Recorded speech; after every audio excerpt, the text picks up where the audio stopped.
Uncle C back in the office, and a couple days ago when I released, a story time video where I actually gave you guys an inside look at my dating life and whatnot, that seemed to perform well in the comments and you guys seemed to like it. So today I'm going to give you guys another backstory from some situations I've been in a couple of years ago when it comes to women, and ultimately I'm going to tell you the number one thing that majority of women will consistently lie about to beta males. Okay.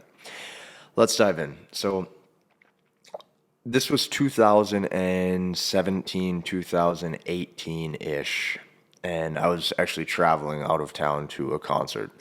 And there was a woman in a different town that I knew, and we had plans to meet up. And at the time, I think I was, you guys gotta understand, the old Casey, I didn't necessarily have my shit figured out, or I didn't have my shit together at all. Like, I didn't understand, consequences if you sleep with a lot of women. Like, I didn't care, right? I didn't really care about anything. Like, I looked out for me. I liked lifting weights, right? I liked sleeping with girls, and I liked hanging out. That's about all I did. And then occasionally I worked on my business, but I wasn't nearly as driven. I wasn't nearly as focused. And I definitely did not notice the repercussions when it comes to female promiscuity or male promiscuity, for that example. So let me give you an example of what happened. So I'm out of town. I have plans to go to this concert. I met this chick through online apps or dating, or I can't even remember how we met, but we connected on Instagram, and then we started talking and we had plans to meet up. And there's definitely like sexual tension through the DMs, and there was definitely, maybe she sent me like some, scandalous pictures, or her interest was extremely high. And I don't know if her interest was high just because of looks. I don't know if it was because she liked the way my social media was laid out. I don't know if she liked the way my voice sounded on FaceTime. Like, I have no idea. Right. But I didn't go into the interaction having any expectations either. And I was like freshly 21. Yeah, freshly 21, maybe getting close to 22. But I'm almost 100% sure I was 21. So I go to the city for this concert, right? And I meet up with her a couple days prior to it, I think it was.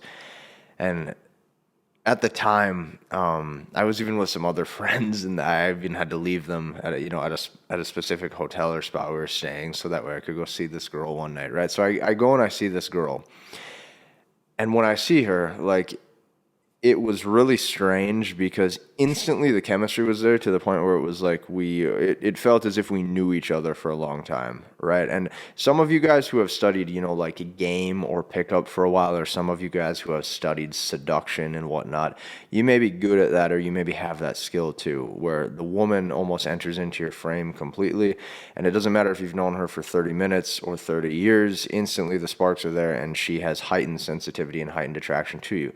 So I was like, sweet, this is pretty cool. She was short, big butt, 5 feet tall, if that.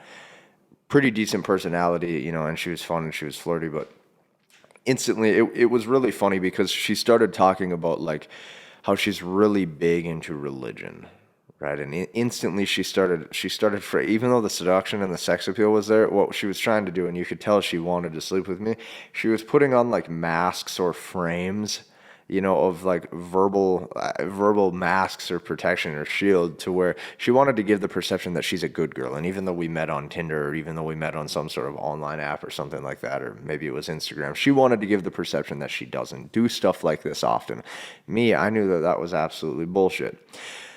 So she's on top of me within probably 30 minutes, and we're making out, and all of a sudden she's grinding on me, and she's doing, she wants to definitely progress it to the bedroom. Okay. I slow it down because I just met this chick, and even though she would have slept with me right then and there, we had plans to like go out in the town, or go to parties and stuff like that that she knew in the area. Instantly, what you're going to notice is when we get out, she's showing me off to all of her friends. She's talking very highly of me, and then it's like random points we're making out throughout the entire night.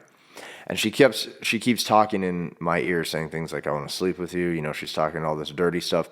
So we go back to her apartment, right? And obviously, one thing led to the next, as you could imagine. And it was really strange because she knew I was in a different city. I knew she was in a different city. And it was like this was a casual encounter, but you could just see like the repercussions that this had on her emotionally. So it was like, even though she knew me for like 24 hours or a day, not only did within 30 minutes that intimacy and that connection was there, but then once she knew I was leaving, because obviously I have to go back to my hometown, she all of a sudden starts giving the spiel, right? And the spiel is like, I don't do this very often. I want to see you again. Is there any way I can come see you? Is there any way you can come see me? Is there any way we can meet up? Is there any way, like, do you think that you could like see me as something, right? So like instantly she wanted frames of commitment and frames of loyalty. And I don't necessarily blame her, as she was, obviously had heightened sex appeal towards me and we slept together. But the one thing that women will consistently do to beta males, and I wrote this down word for word because I think that this punches so nicely, so that way you're aware of it and you know how women categorize different men. Women will consistently tell guys that they need to get to know you a lot first before they're willing to be intimate. Women will tell you things like, I need to wait XYZ dates. Women will tell you things like, I need to know a guy for at least a month. I need to make sure that he's committed. I need to make sure he has a good job. I need to make sure that he's stable. Blah, blah, blah, blah, blah. This is complete bullshit. If your game is good enough and she has high enough interest, all other logical thought goes out the effing window.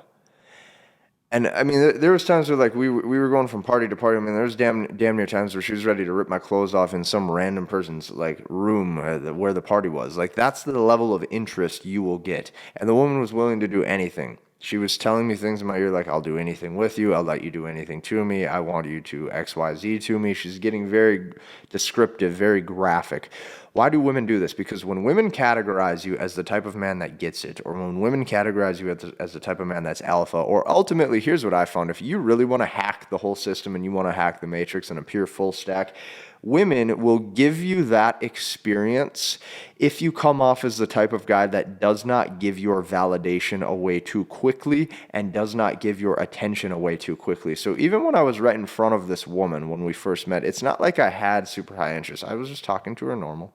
Talking to her slow, talking to her smooth, and instantly one thing led to the next. And it's because I was in my masculine frame, and it's because I was in my center. Here's what I can tell you though. Some of this, you might be conflicted because you say, well, I watched some of your other videos and you explain the damaging effects that can have if you're a high value man, and if women want to sleep with you quickly, should you do it.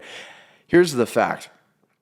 Despite the fact that women will tell beta men or men who they categorize differently, that they need to get to know them quite a bit first before she's intimate. Despite this as being a lie, here's what I can tell you. Just because you are a higher value man, just because you are the type of guy who can get, alpha S3X quick, that doesn't necessarily mean that you should. And the reason why it doesn't mean that you should is because it starts from the top. Okay? In order for a woman to be promiscuous, that means a man needs to also be willing to engage her and ultimately lead things to the bedroom and then start the penetration process, if you will. It takes two to tango. So the way to ensure that women get back to baseline and understand that their sexuality is best to be preserved for the man that they are actually wanting to spend time with, what that's going to do is that's going to restore unity to the whole. But here's the fact is, it starts at the top. If you're a high value man with resources, if you're a high value man with funds, if you're a high value man where you've carved out excellence for yourself,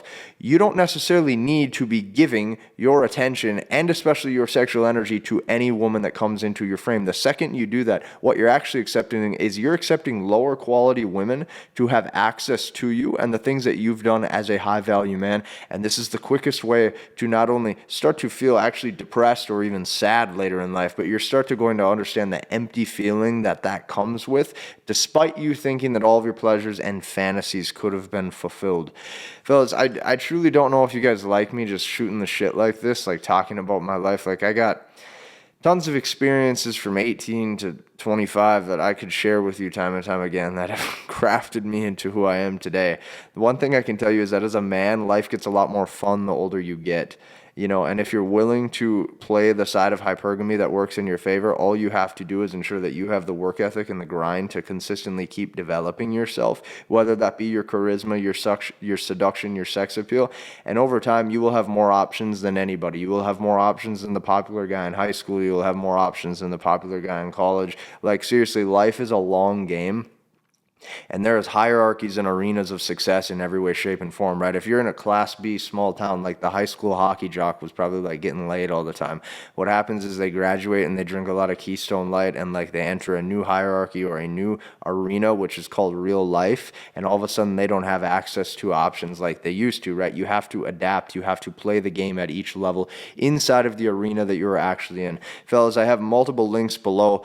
One of the links I want to describe to you today is my newsletter. Okay, I finally have a full team behind me. I have a full team behind me with editing, with helping with all of the stuff that I do. So what I'm able to do now is I'm able to deliver backstage access videos, stage access newsletters to you on a weekly basis. This is going to be some of my prime business content. This is going to be some of my prime content for becoming a full stack man and ultimately help you in every way, shape, and form on your self-improvement journey to make you a full stack head man. Guys, hit the like button, comment, and subscribe. Happy Friday. I hope you guys have a great week. We'll see you in the next one.